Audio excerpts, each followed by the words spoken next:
हाथी आक्रमण में जड़े मृत। मयूरभंज जिला सामाखुंटा ब्लॉक दारदुड़ ग्रामर जड़े व्यक्ति हाथी आक्रमण में गुरुतर आहत होता जमापड़ी। सूचनायोग्य जे आज सका उक्त ग्रामर मधुसूदन पांडे शौच होगाकू जाई आसुवा बेले हठात एक हाथीपोल हाबुड़े पड़ जाते।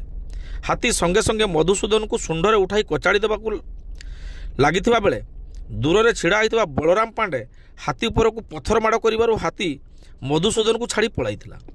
पर स्थानीय लोकों सहायतार गुरुतर अवस्था बारिपदार मुख्य चिकित्सालय भर्ती कर जमापड़ी। तेबे चिकित्साधीन अवस्था मधुसूदन पांडे को मृत्यु होता जमापड़ी।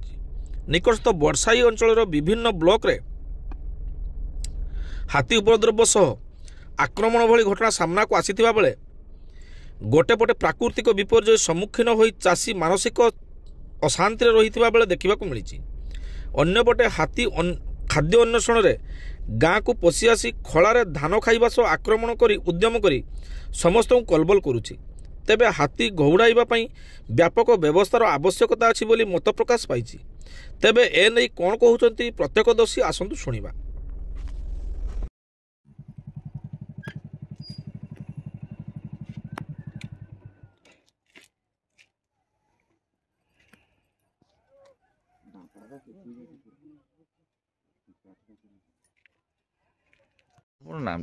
मो नाम आज्ञा बणराम पांडे।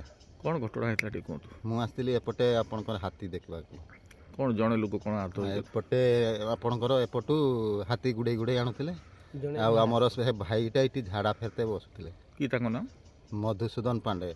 अच्छा कौन है सियाड़ू हाथी पारी जाइए सेपटू से मैंने केते हाथी केते पांचटा ना केते चार पांचटा वर्तमान पांचटा थिले आगरू सेपटू गुडे आसिकी ताकू से सेतडे हिडटारे एमती हेकी उठुथिले तापर सुंडरे ताकू टाणी आनिची कचाड़ी देइचन माने माडवा पई पूरा रेडी हे जइतिले से टाइम रे गोटे टेका मारिथिले। अच्छा टेका मारि देला पर से छाड़ी देइ ताको अवस्था ना केमती अवस्था माने से पाक पाक करचंती किसो हेची पूरा डिटेल्स मु जानिनी बुही के आनिची तापर इने वर्तमान एम्बुलेंस रे नै गले। अच्छा सखाळु किस आहुरी हाथी जाइतिले नि सो हां और ये 33 टा गेले आगरू पळैले 33 टा आगरू जाइछंती सेही रास्ता रे आ थरे माने मोट कहतले 40 टा पका भी हाथी। आज्ञा ठीक है।